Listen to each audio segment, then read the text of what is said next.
Hello and welcome to today's webinar. We're delighted to have you here with us today. And what we want to talk about today is transforming cyber defense, exploring the power of EDR, XDR and MDR solutions, and specifically focusing on how those solutions can be explored and the power of those for the Irish Government and county councils. I'm Michael Conway of Renaissance. We're delighted to have our partners Bitdefender making this presentation with us today.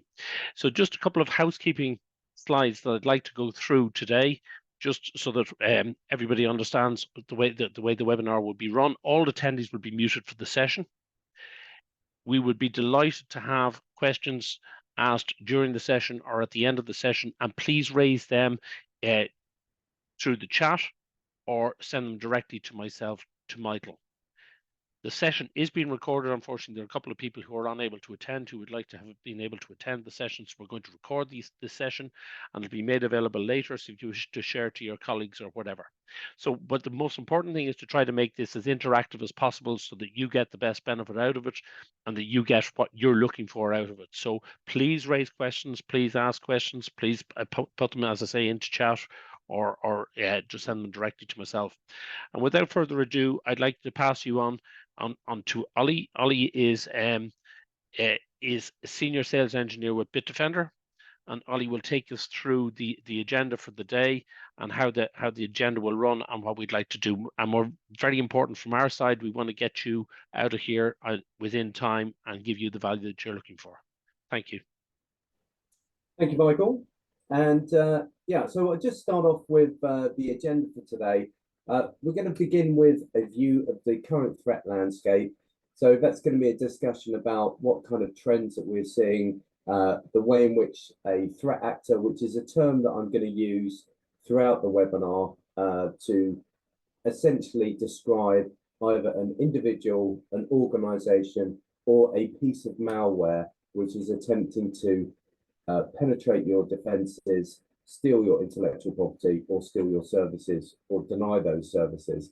We'll also talk about understanding the difference between endpoint detection and response, extended detection and response, and managed detection and response. And these are terms which get thrown around the industry a lot. So I just really want to clarify what that means from a Bitdefender perspective. We'll also be talking about the benefits of those three solutions and the positive impact it can have on both your budget, but your overall security posture and your day-to-day operations on actually knocking down some of these issues which pop up from time to time based on people being subject to phishing attacks and the like. We'll end up with the role of MDR in modern business, followed by some questions and answers. So like I say, if you do have some questions, please do put them in the chat and we can address those at the end and have a discussion and clarify any points. So first of all, we're going to have a look at what the current threat landscape looks like. So, you know, I think one of the questions that I really want to address as part of this webinar is what happens if your prevention fails? Because a lot of people focus on, you know, having these bulletproof solutions, you know, and there is no such thing as a countermeasure which is completely infallible.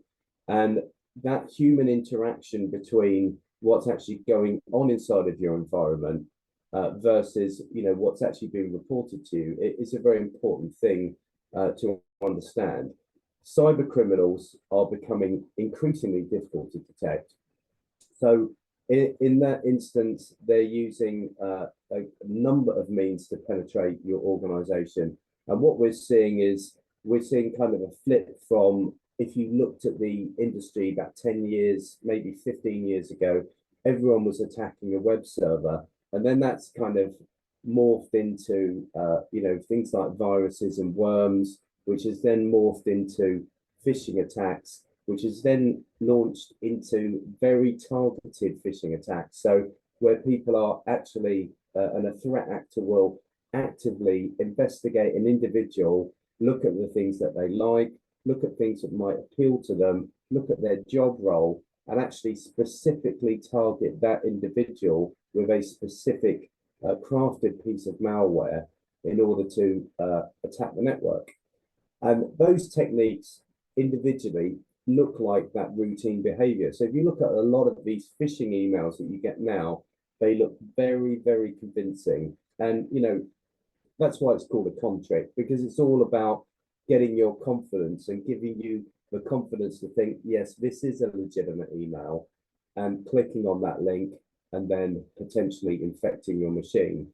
And at the bottom of the screen here, we've got essentially the Lockheed Martin kill chain, where you have things like, you know, this is a methodology which is based around how a threat actor would ultimately try to penetrate your resources. So, you know, one of the things that they would try to do initially is perform some reconnaissance. So that could be reconnaissance against your systems, but that could also be reconnaissance against your individuals. So they'll look at things like social media, including things like LinkedIn, to understand, you know, what that person's role in the organization is. What are their hobbies? You know, what are they likely to click on and think, you know, that's just an innocent email. And then once they've actually drawn up a profile for the target, they then look at weaponization. And weaponization is kind of a slightly overstated word, but you know what we're looking at here is putting together a crafted piece of malware which is, you know, is designed to evade detection. And there's various means that you can do that. You know, if you go back a few years, it would be quite common for people to send you an attachment and say, click on the attached. We see that less and less now. And what we see more and more of is links that are being sent. And that link will link to a website, which then redirects to a website, which redirects to a website. And you know, we have seen recursions of up to 10 redirects on these website links before you actually get to the site, which runs the Java code, the JavaScript code, which installs a remote access Trojan on that machine and gives that person or threat actor the actual access to the machine. So that delivery method is increasingly becoming email, and that weaponization, although much of the time that is an actual piece of software which attempts to install itself on the machine, we've seen a big ramp up in what we call fileless attacks. So those fileless attacks are really where a piece of software is running within memory but never actually writes itself to disk, or in the case of Windows, never actually changes any part of the registry. So, you know, once that's delivered, the exploitation takes place, and once the threat actor has control of that system, they can then go about installing software. And what's interesting about this particular phase of the kill chain, the installation phase, is that we see an increasing amount of people who are subject to ransomware attacks, who I think almost every single time there's a ransomware attack, the threat actor concerned will install other pieces of malware inside of the environment to give them remote access later on. And there's a number of cases where people have unfortunately paid the ransom to the ransomware threat actor, and then found out that a week later they're subject to a different ransom from what appears to be a different person, which is most likely going to be either the same person or they've sold that access on the dark web to somebody else. Now, ultimately, you know, once that installation has taken place, then command and control can take place. So that's where machines can be either used for as part of botnets, they can be used to encrypt files in the case of ransomware. But ultimately, the action on objectives is kind of the endpoint, the finish line for the threat actor, where they're actually achieving what they set out to do. So, you know, that might be blackmail, call it what it is, with ransomware. It may be that they want to use your resources for Bitcoin mining. We're seeing quite a lot of that going on as well, where people are stealing computational resources in order to do that. So one of the challenges to actually detecting these things is around the endpoint detection and response solution itself. And many of the solutions in the market today are complicated, and often you find that you need qualified staff to actually understand how to use these tools, and those staff are difficult to find and invariably very expensive to use. And ultimately, you're running a business or you're running a public organization, and you want those solutions to be lightweight because security needs to be there to enable your organization and not to hinder it. And where we see the endpoint detection and response falling into this kill chain is really on the delivery, the exploitation, the installation, and the command and control. And I've left out action on objectives here because if you can detect and respond to a threat in this part of the kill chain, you are effectively denying the threat actor access to those actions on objectives. Now, extended detection and response, and I will clarify these terms as we go on into the presentation, that actually goes right across the board here. So, we are looking at potentials for reconnaissance and the weaponization, but it also covers the action on objectives as well, because you may have systems outside of your endpoint detection and response. And again, I will clarify these points where they've been compromised. And a good example of that are things like IoT devices, such as printers, webcams, and so on, that you can't actually install the endpoint on, but you don't have visibility to those. And I think, in terms of the challenges around this, there's a need for visibility within inside identity management, email security, the endpoint itself, of course, which we've already discussed, but we also have things like cloud security and the network as well. So understanding who's communicating with who, how they're communicating, and how often they're communicating can be very useful. But logging this information, really, sometimes we can't see the wood for the trees because there are so many individual events which are being logged that correlating all of these and bringing all of this together can be extremely challenging.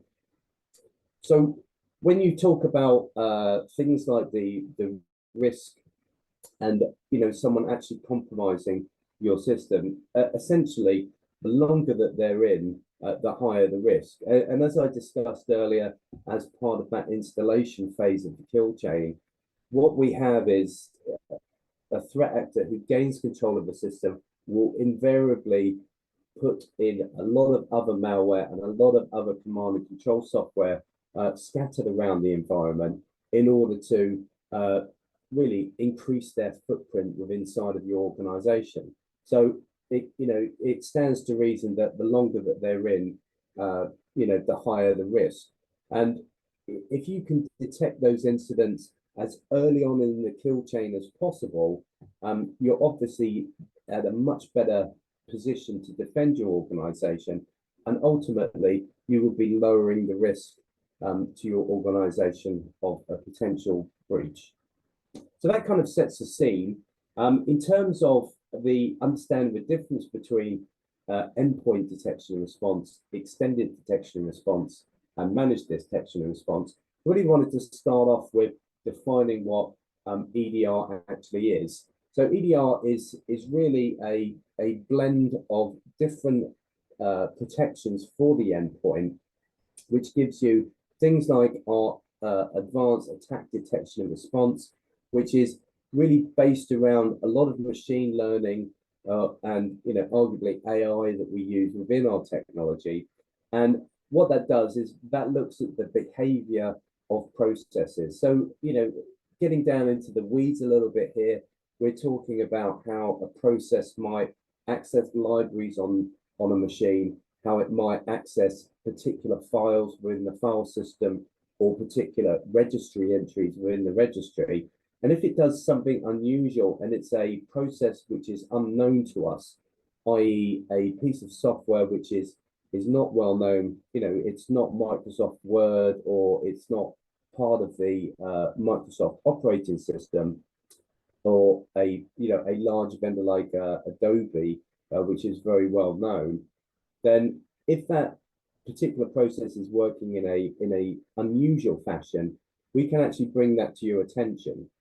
Now, in some cases, we would stop that. So in the case of ransomware, for example, EDR would actually stop the ransomware from operating and would actually tell you. And how we do that essentially is we're looking at how that process is interacting with the file system, but also if it's accessing certain crypto libraries within the operating system itself, which is very common for a threat actor to do, because they want to make their malware, their ransomware, as small as possible. So they'll actually use libraries already installed on the system to decrease that load and make it small as possible. So in that instance where it's accessing those libraries, we can actually stop that and bring that to your attention.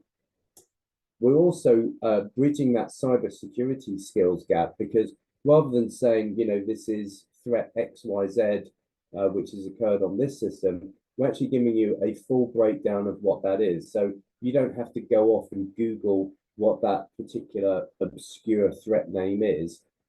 We would actually provide that information for you as part of that GUI interaction. And then we also have, in addition to the actual sort of more traditional protections that you might have, we have a means to determine the organizational risk.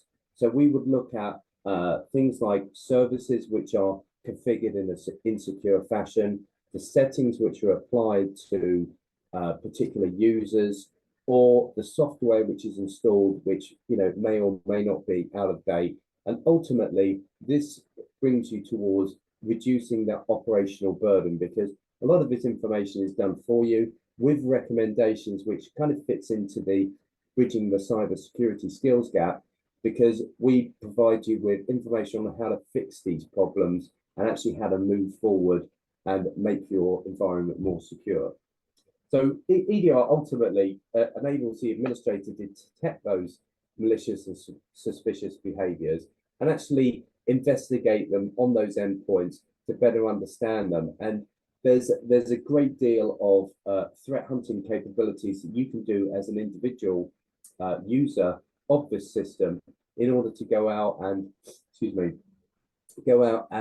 hunt down those particular threats.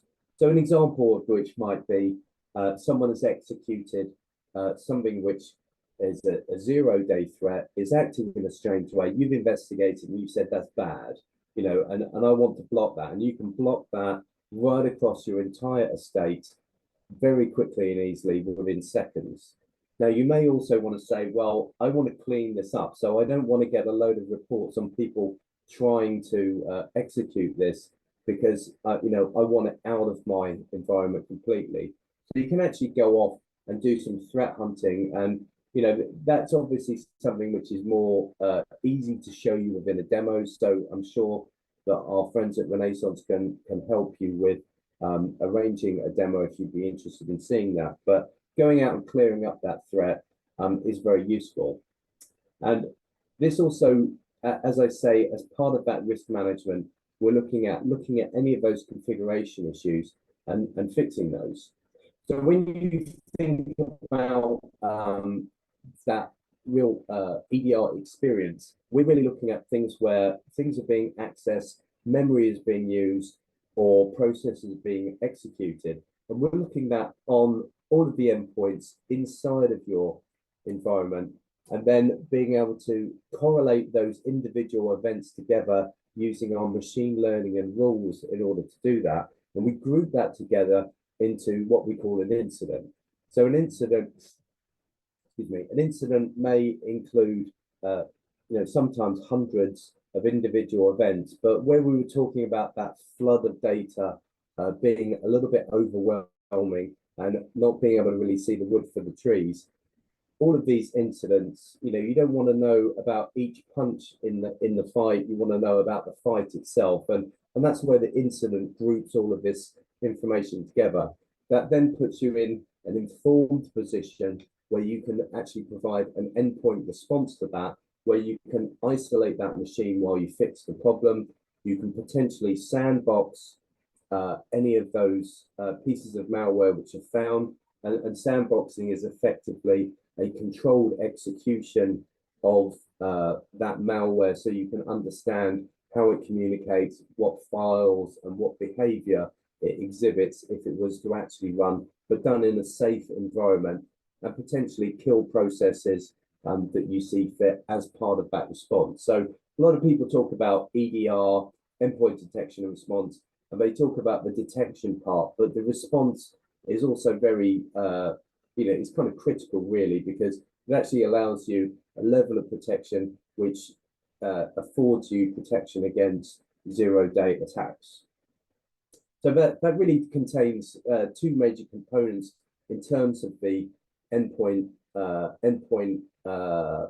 EDR architecture. You have the sensor itself, which really does the work. It's the man on the front line who's actually looking at the behaviors on that endpoint and the applications which are running on that endpoint.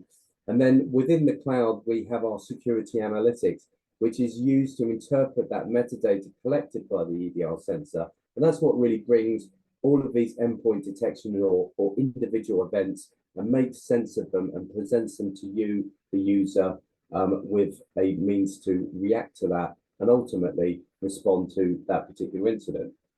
Now, what is XDR? So XDR is really an XDR is extended detection and response, and this is really an evolution of endpoint detection and response.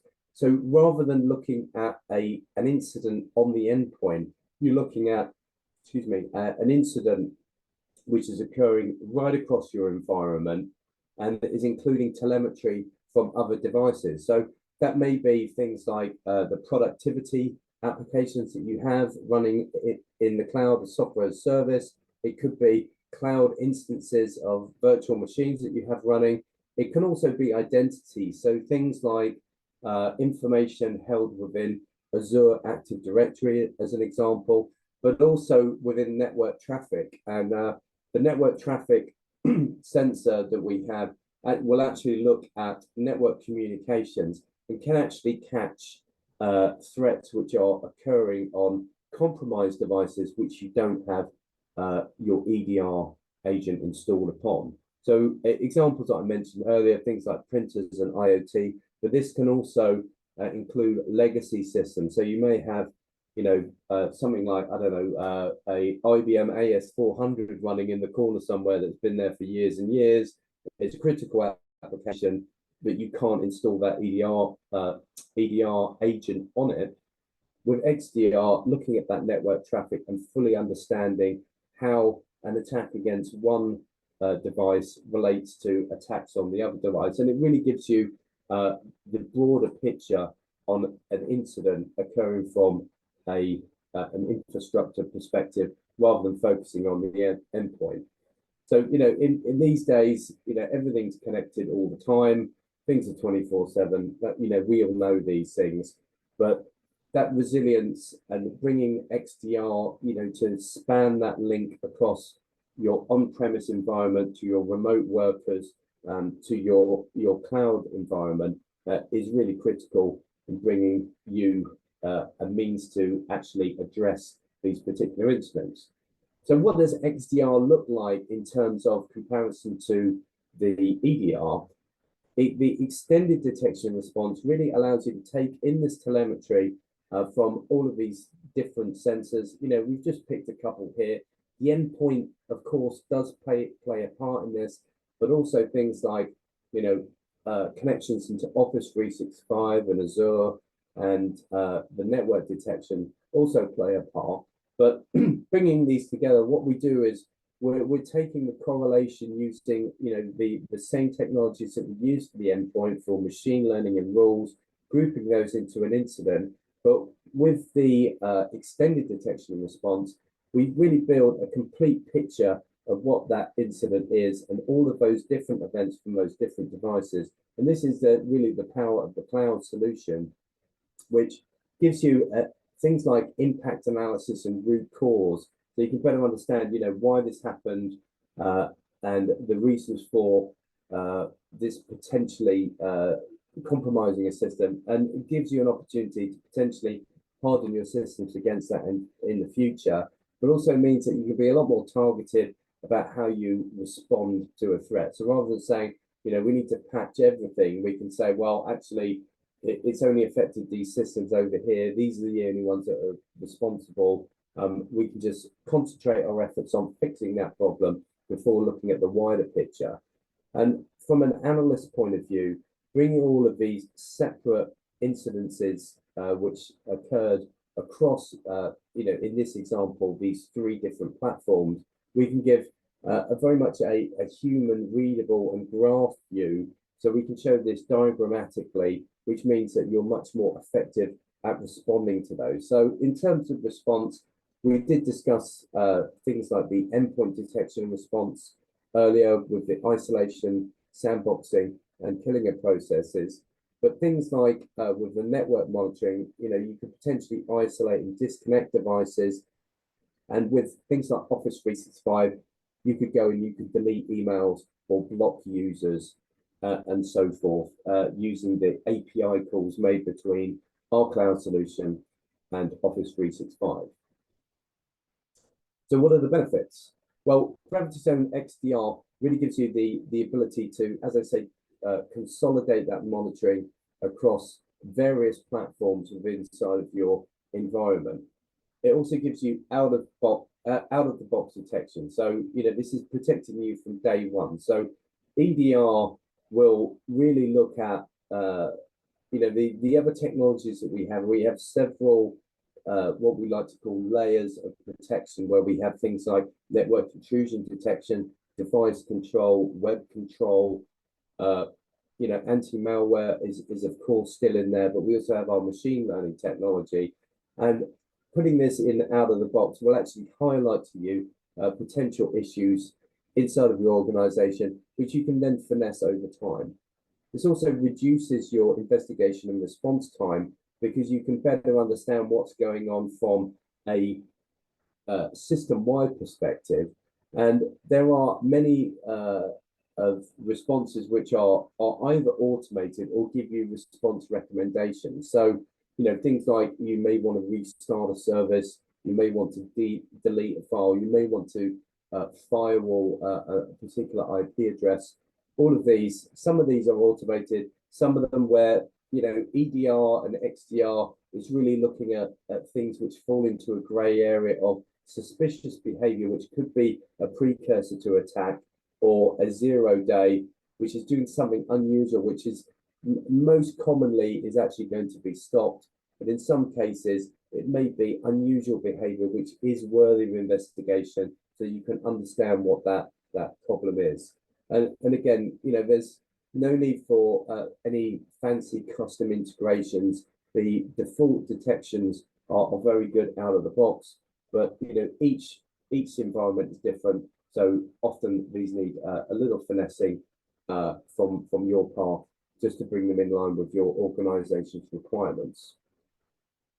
So Gravity Zone XDR really gives you this graphical view, so you can understand any kind of lateral movement which has occurred and how those systems relate to one another. You can also understand any communications that a particular machine has made to IP addresses on the internet, for example, and it really gives you the full view of the attack. So rather than looking at separate endpoints and saying, well, this has happened on one endpoint, which is a workstation, excuse me, this has happened on another endpoint, which happens to be a server. This actually draws the dots between those and tells you how that relates to one another, and you can understand the root cause of that, regardless of whether or not that spans across your physical environment, your virtual environment, your cloud environment, or any productivity applications that you might have.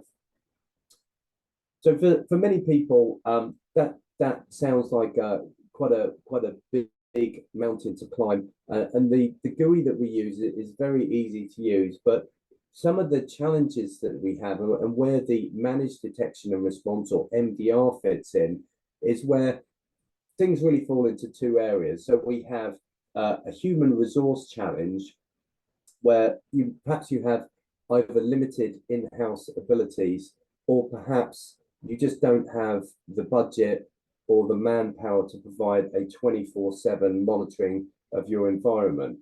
You also have a technical challenge, which is actually defending your organization against these sophisticated threats. Now, we've made the UI very easy to use, and I can think of a number of examples of where I've worked with customers where they've got a better understanding of actually what's going on within their environment. I can list several examples where they found shadow IT, where people are running things like Bitcoin mining on company servers and so forth. But ultimately, that technical challenge is really where you need the right tool for the job.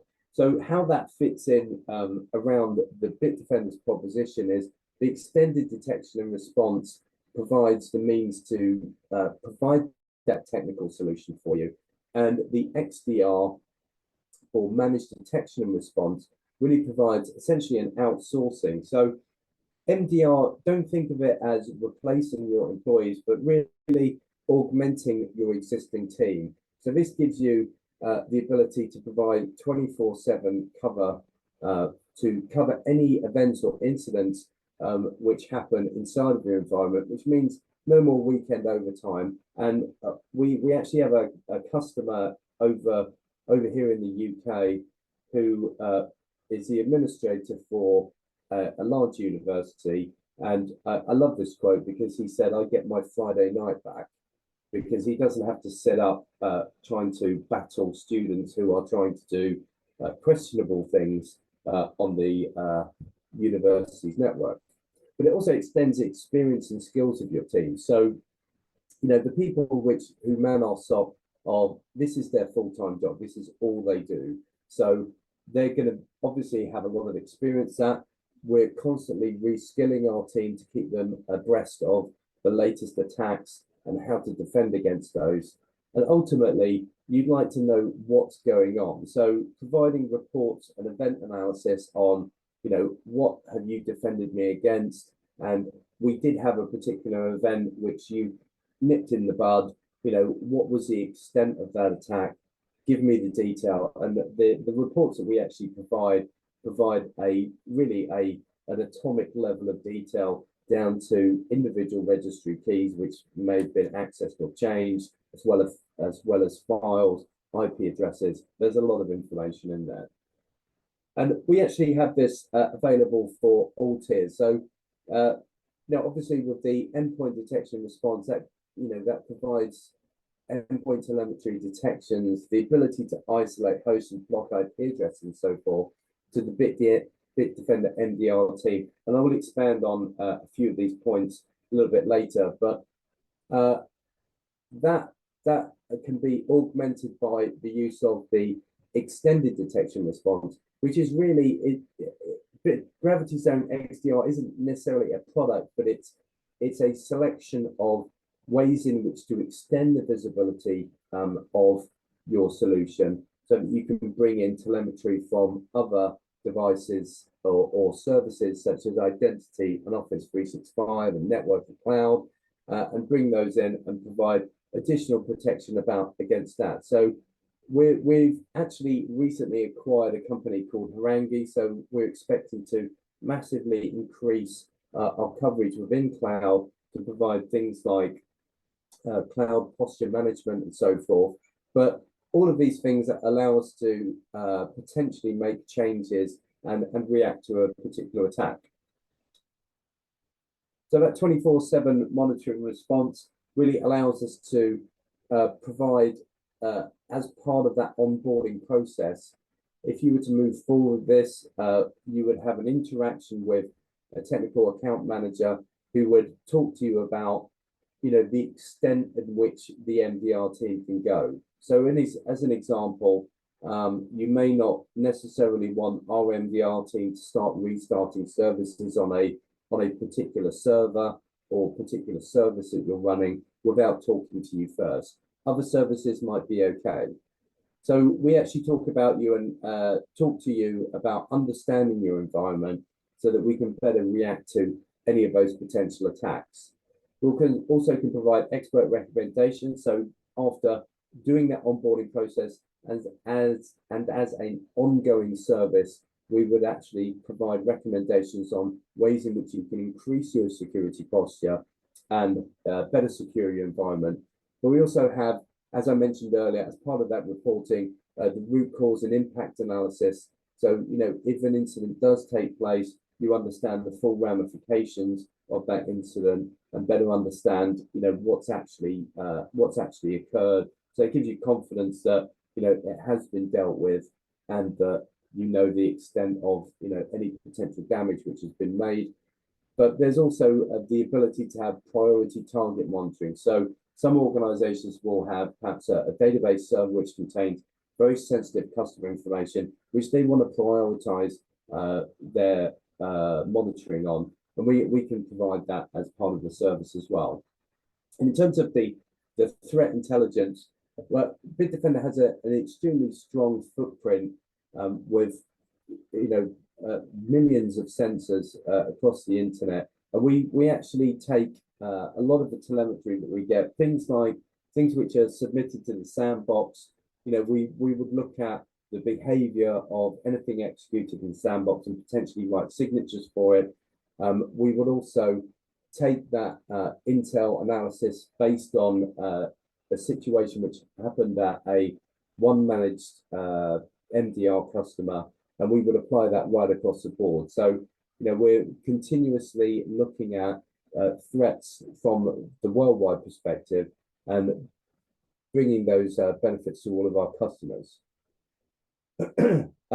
As part of the upper tiers of the MDR service, we also provide brand and IP protection. So that's where we're actively looking at activity on the internet and on the dark web, where we're looking for people who are perhaps trying to sell information regarding your organization, or perhaps putting up websites where they've used some tricks within DNS and DNS Punycode to produce a website which the URL looks very much like yours. An example of which would be using the Cyrillic A character instead of the Roman numeral A character as a way to trick a user into thinking that the website that they're clicking on is actually legitimate. And, to the human eye, they look almost identical. So we will be looking at anyone putting up sites like that or registering DNS names which are similar to yours. And then lastly, we have our targeted threat hunting. So that's where we can go out and look for specific issues which are occurring inside of your environment. A nice easy one to talk about is Log4j, which I'm sure most people on this call have heard of, where that's a remote code execution on Log4j servers, which basically gives full control or root access to that particular machine. We can go out and start looking for devices which are vulnerable to that. And that's part of the wrapping that we have with the Endpoint Detection and Response as a means to actually enable us to do that. And then we can also do risk-based threat hunting. So we can look for things which are happening based on industry trends or system anomalies. So that's where something on a particular server or service is acting in a strange way, and that basically requires additional investigation. So that actually brings me to the end of the presentation. Thank you for listening, and we'll open that up to some Q&A. Ollie, thank you very, very much. To be honest with you, I sit through a lot of webinars, and I'm sure many of the attendees do also. And to actually have the clarity of explanation there, I think has been really, really interesting, because as we all, the industry is sadly like lots of industries where we have we're sometimes designed to confuse. And I think that the clarity that you've given there in terms of the explanations have been terrific. I must say, I particularly like the explanation on top of the Lockheed Martin kill chain as to where the various solutions sit and what they do. But enough of me, as they say. But there are a number of questions here that have been raised to myself, and please, if anybody else has any questions, send them in as well. But Just one question here is, can you add XDR sensors to a deployment later? Yeah, absolutely. So, if you roll out the Bitdefender Endpoint Detection and Response, um, you can absolutely add that in later. And one of the points that I made when I was talking about XDR, and XDR is a term which gets thrown around a lot in this industry, is that that's really an extension of endpoint detection and response. So, if you think about it, we don't have a product that you can buy off the shelf, which is the XDR product. What we actually sell are XDR sensors, and those sensors really augment the telemetry that you're receiving from those endpoints and really bring together and join the dots between things which have occurred between disparate systems. A great example of which would be something which has happened within your IAM environment, maybe Microsoft Active Directory for Azure, and how that relates to an event which has happened on an endpoint, and how that relates to an email which has been received from Office 365. So really that's really an extension of that. So, to answer your question, absolutely you can. It's just a question of picking the sensors that make sense to you and adding those on individually.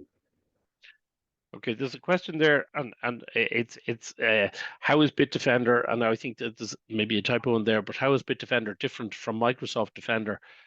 Maybe if I can just throw in a comment here. Bitdefender is a company, and there are a set of solutions within Bitdefender. Yeah, so Bitdefender is a company, and there's a set of solutions within Bitdefender which would be different to technologies that Microsoft would have. Indeed, it could potentially complement some of the Microsoft environment as well. And so the question then is, are there additional features? And I think I'll let Ollie answer that, but I think XDR, MDR, all of those are the differentiators really in terms of how you deploy and how you manage and how you monitor all of the things. But I'll leave you back to you, Ollie. Yeah, I think ultimately the answer to that is how you glue all of these things together. So, Microsoft Defender is very much a signature-based technology. It is very, unsurprisingly, very centric towards Microsoft systems. So when you have a situation where you have virtual machines which are running Linux, for example, within inside of your organization, you may also have other Mac users within inside of your environment, and then actually bringing the telemetry from different solutions. So you might have Microsoft Defender on your Microsoft machines. You may also have a different endpoint on your Macs and Linux machines, and actually making sense of that is actually very challenging. And one of the things that we concentrated our efforts on is actually making sense of these events coming in from these different devices. But in addition to the protection that Microsoft Defender will provide, which is like I say, mainly signature based, we have a lot of machine learning technology which runs on top of that. We also have the means to intercept SSL traffic using man in the middle, which is all done on the endpoint. There's no certificates to roll out or anything. So all of those different technologies, the firewall, the device management for things like USB devices being plugged in or Bluetooth devices being attached to the machine, gives you a great deal of control and gives you the ability to essentially identify a threat as soon as possible and as early on down the kill chain as you can before it actually unleashes itself in your environment. One of the things that Windows Defender is not going to be able to do is, if you have an organization which is maybe using something like Google Workspaces for your email and cloud drives and so forth, it's not going to have a plug-in for that. And that's something that we actually have. So where you have a blend of different platforms inside of your organization and different services, then there's a big advantage for Bitdefender. Some organizations are very Microsoft centric, but there will always be edge cases where we have perhaps a number of devices which are running operating systems outside of the purview of Microsoft. And I guess the other part there is the whole XDR is not it's not covered typically on something like Microsoft Defender. It's it's the endpoint. Yeah, I mean, we're looking at, the XDR is really looking at your organization, which is going to be a blend of different devices, different platforms, legacy platforms, network information. There's a lot going on there. And what we've done is we've taken a vendor agnostic view towards that and a platform agnostic view. And we're looking at that. So, we feel that we have a much better story in that area and a much more comprehensive coverage. Like I say, there is a lot more going on with the Bitdefender endpoint than just good old fashioned antivirus, as some people like to call it. That anti-malware protection does have its place, but things like being able to provide network intrusion detection for that endpoint, being able to provide the ability to block websites on that endpoint, which is a great way of dealing with a particular response that you have to a piece of malware which is attempting to connect to a command and control server, which is connecting via a URL. You can just block that URL straight away. So there's a number of levels of protection that we add on top of that basic anti-malware engine, which gives you many more layers of protection, as well as having a much more agnostic view towards the different platforms that you run inside of your environment. Yeah, and there's a couple of other questions there, but one of the slides that I particularly liked, I must say, and as I say, I see a lot of presentations, and I'm sure many of the attendees see them also, was one where you're talking about the HR challenge. This is a 24/7 monitoring, 24/7 responses, 24/7 capability, but this is actually complementing. It's an extension of your existing team, and I think one of the reasons why we brought this here, if you like, targeted at the public sector, is to say, well, listen, we all know that the resource challenges are the same for lots of people. But and again, let me come back to a couple of questions here. Does Bitdefender MDR have the ability to monitor SIEM logs? That's actually something that we don't have at this precise moment in time. It is something that we are actively working on.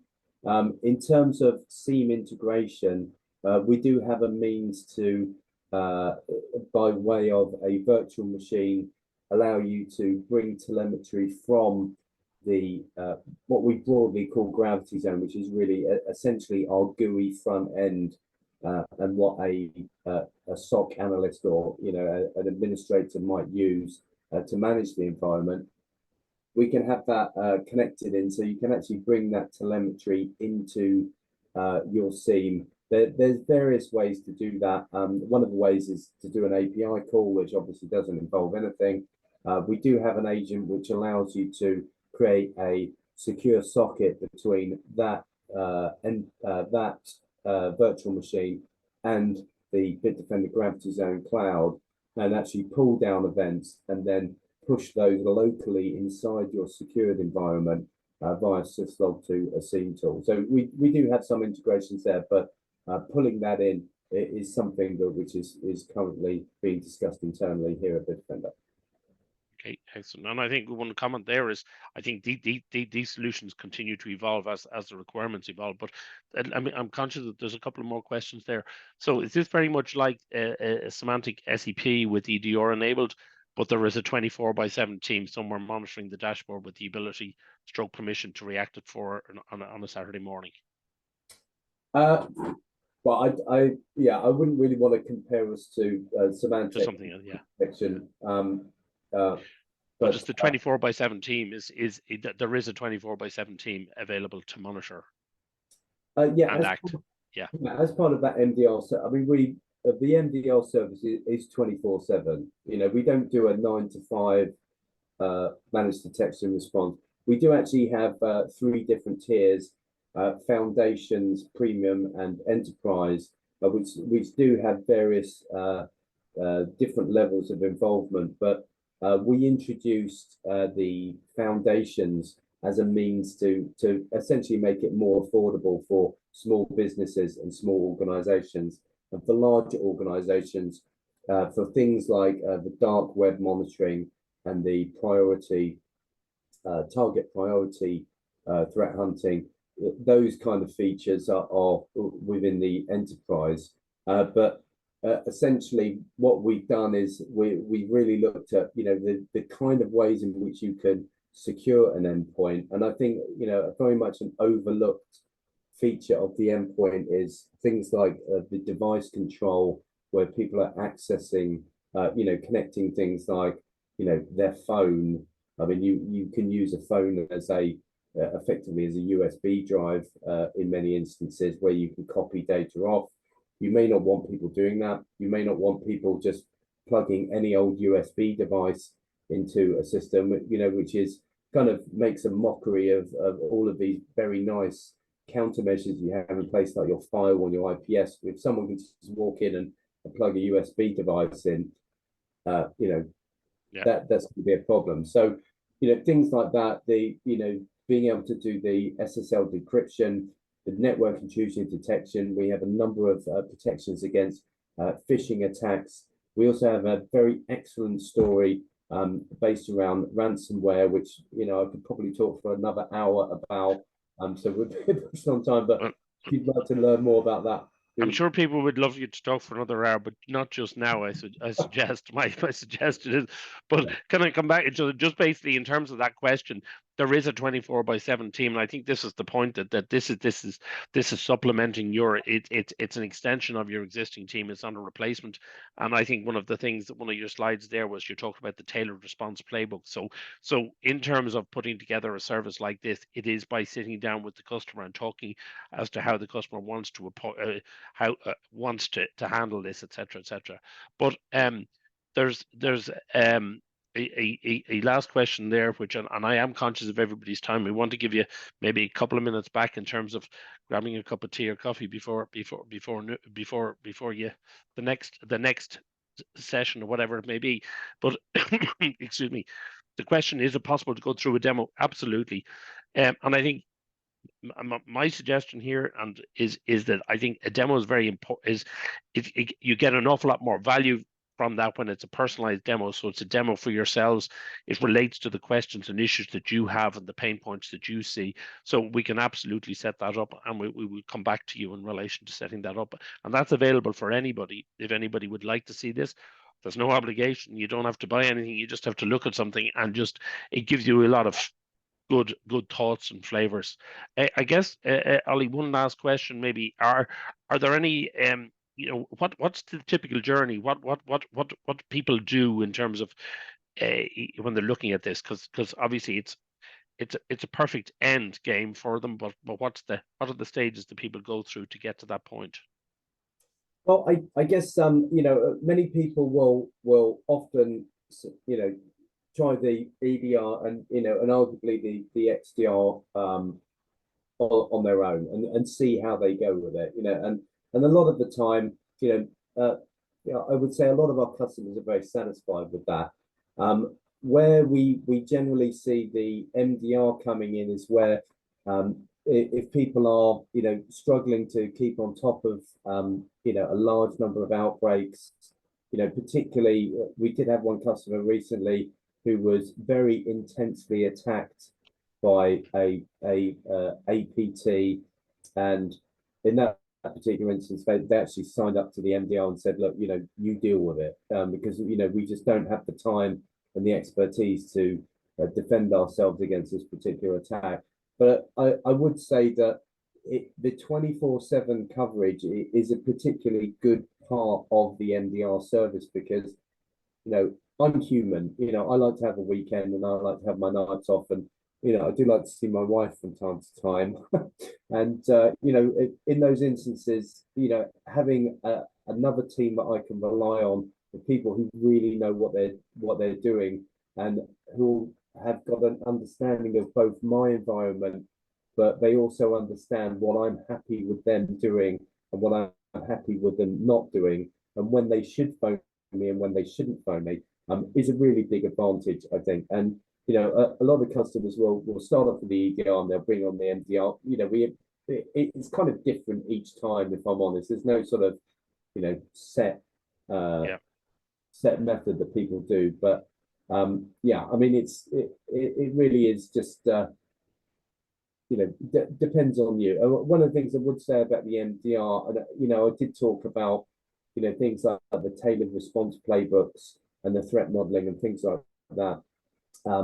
That's not something that we do in the first 3 months and then, you know, put our feet up and say that's that. You know, that's something which we would have a periodic review of and say, you know, what's changed, because, you know, no environment stays the same for very long, and it will change quarter on quarter. So we like to keep on top of that as well.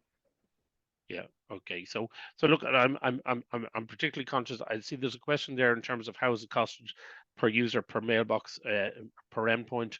Maybe if you just want to just give a quick outline as to how it's costed, specific costings, we can come back to anybody because they're different flavors as well. Well, I'm going to be I'm going to be a little bit slippery here and say that I'm the sales engineer. So I'm really here to tell you how it works. You know, in terms of the commercials, you know, effectively how we work the license for the endpoint detection response is based on simply the number of endpoints. And you know, there's a couple of curveballs there in terms of, you know, if you're using VDR, which we VDI, excuse me, which we have protections for, virtualization. You know, there's protections there. I mean, that's it's an easier question to answer if someone says, you know, here's what my environment looks like. You know, what will the pricing look like?